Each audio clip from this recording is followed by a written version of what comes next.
बिहार विधानसभा चुनाव को लेकर किसी भी दल या फिर गठबंधन में सीट शेयरिंग को लेकर तस्वीर अभी तक साफ नहीं हुई है, लेकिन इस बीच महागठबंधन को बड़ी राहत मिलती दिख रही है। इस बार महागठबंधन में वाम दलों की एंट्री हो गई है। वाम दलों और राष्ट्रीय जनता दल के बीच बातचीत बन गई है। बिहार में राजनीतिक समीकरण तेजी से बदल रहे हैं, क्योंकि चुनाव की तारीखों के ऐलान के साथ ही पार्टियों के पाला बदलने का खेल तेज हो गया है।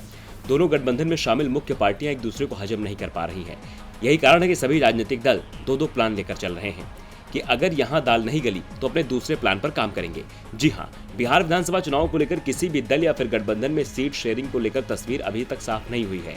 इस बीच जो जानकारी मिल रही है उसके मुताबिक सीटों के तालमेल को लेकर वाम दल और आरजेडी के बीच हुई कई बार की बातचीत आखिरकार सफल होती दिख रही है। सीपीआई, सीपीएम और सीपीआई-एमएल ने ऐलान कर दिया है कि उनकी पार्टी तेजस्वी यादव के नेतृत्व में आगामी विधानसभा का चुनाव लड़ेगी। आज राबड़ी के आवास पर सीपीआई, सीपीआई-एम के नेताओं ने तेजस्वी यादव से मुलाकात की।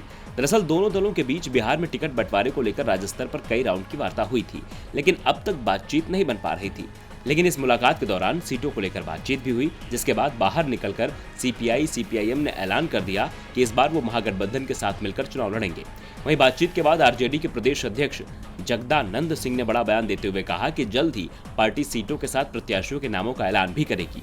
दरअसल बिहार में अगले महीने ही विधानसभा के चुनाव होने हैं। ऐसे में सभी दलों की परेशानी इस बात को लेकर है कि अभी तक ना तो किसी दल ने उम्मीदवार और न ही किसी ने गठबंधन के सीटों के बंटवारे को लेकर अपने पत्ते खोले हैं।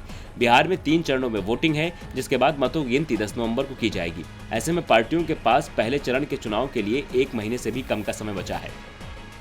डीवी लाइव की रिपोर्ट।